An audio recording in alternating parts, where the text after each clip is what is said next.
दोस्तों नमस्कार। मैं श्यामनाथ यादव मेडिकलवादी। ये कार्टून है, इसका लेख है कार्टून वैधानिक चेतावनी। दूषित कफ सिरप कंपनी के मालिक गिरफ्तार। हम बाटल पर हमारी दवाई पीना स्वास्थ्य के लिए हानिकारक है लिख दें तो अगर ऐसा लिख दिया जाए तब तो ये जो मौतें हुई या हो रही हैं इनसे तो बचाव हो सकता है। पोस्ट भी देखें आप लोग। अभी हम इस पे एक समाचार भी आप लोगों को सुना रहे हैं। आप लोग उस समाचार को देखें और सुने भी कि जो हो रहा है ये कहाँ तक सही है और कहाँ तक गलत है। अब तक तो यही सुनने में आता था कि आदमी अगर जहर खा लिया या पी लिया तो मर जाता था, लेकिन अब ऐसा भी देखने में आ रहा है कि दवा खाने के बाद बच्चों की मौत हो गई। समाचारों में आप लोगों ने सुना ही होगा कि कफ सिरप पीने से मध्य प्रदेश में 11 और ये राजस्थान में 3 बच्चों की मौत हो गई। इसका एक पोस्ट और आप लोगों को दिखा रहे हैं।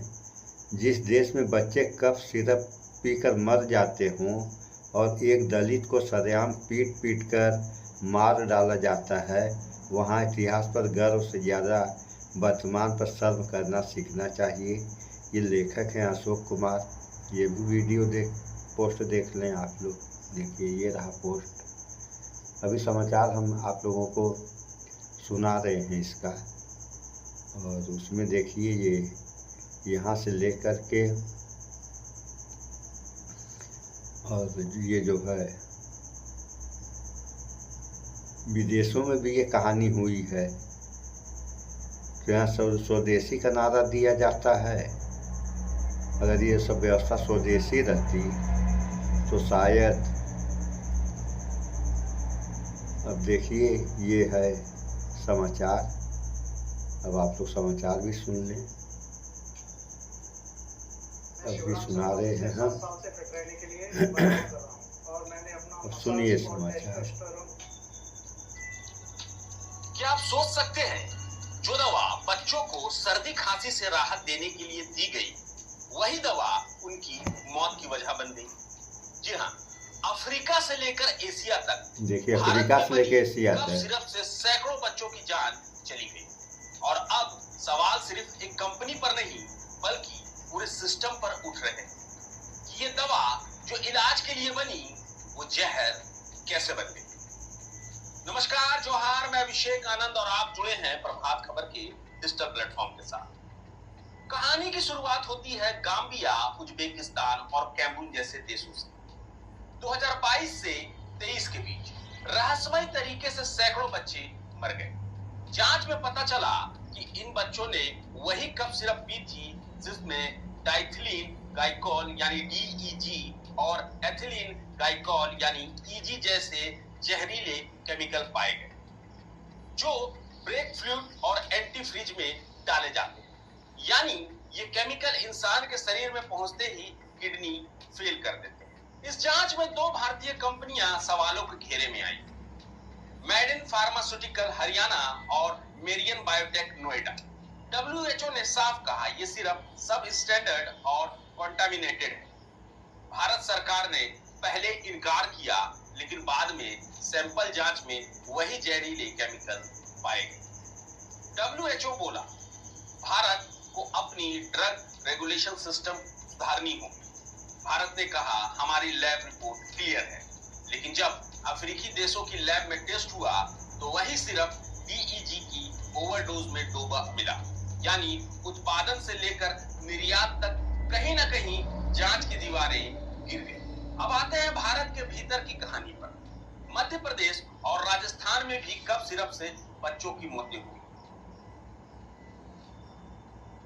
मध्य प्रदेश के छिंदवाड़ा में अब तक 11 बच्चों की मौत हो चुकी है। आशंका है कि ये मौतें उसी तरह के जहरीले सिरप से हुई जिसमें डाइथिलीन ग्लाइकॉल मिला है।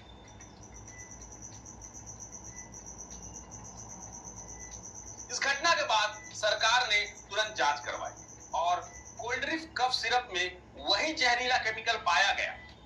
इस सिरप की बिक्री पर प्रतिबंध लगा दिया गया है। दवा लिखने वाले डॉक्टर प्रवीण सोनी को गिरफ्तार कर लिया गया है।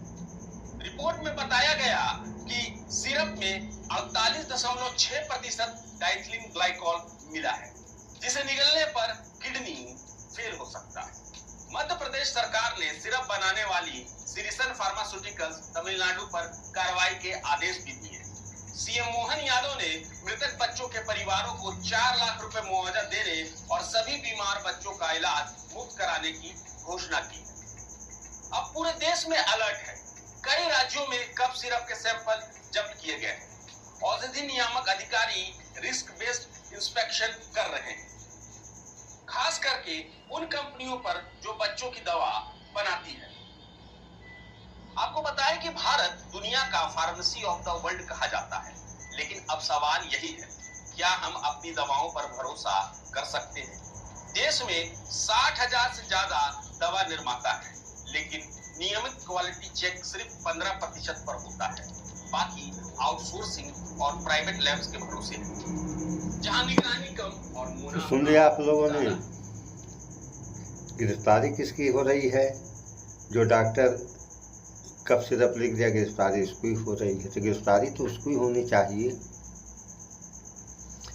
जिस डॉक्टर या वैज्ञानिक ने ये इस कफ सिरप का फार्मूला दिया। पहले तो गिरफ्तारी उसकी होनी चाहिए, और गिरफ्तारी उसकी हो गई जो डॉक्टर जो है इसका कफ सिरप को लिख दिया। तो अगर यही व्यवस्था स्वदेशी रहती तो शायद इन खतरों से बचा जा सकता था, या बचा जा सकता है।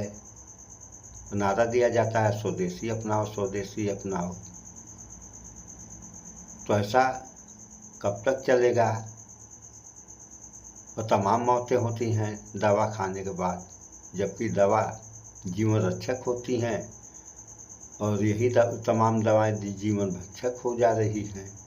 ऐसा क्यों हो रहा है, और ऐसा होगा तो कब तक होगा?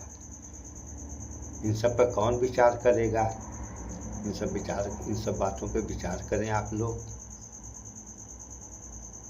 स्वस्थ जीवन रहेगा तो सब कुछ सही सलामत रहेगा। जब जीवन ही स्वस्थ नहीं रहेगा इंसान का, तो सब कुछ रहने से क्या फ़ायदा?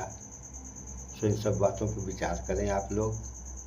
दवाएं अच्छी खाएं, अच्छे डॉक्टरों की, और ख़ास तौर से तो हमारा कहना है आप लोगों से कि ज़्यादा से ज़्यादा आयुर्वेद पे भरोसा आप लोग करें, क्योंकि आयुर्वेद दवाएं अगर फ़ायदा नहीं करेंगी तो ये नुकसान भी नहीं करती हैं।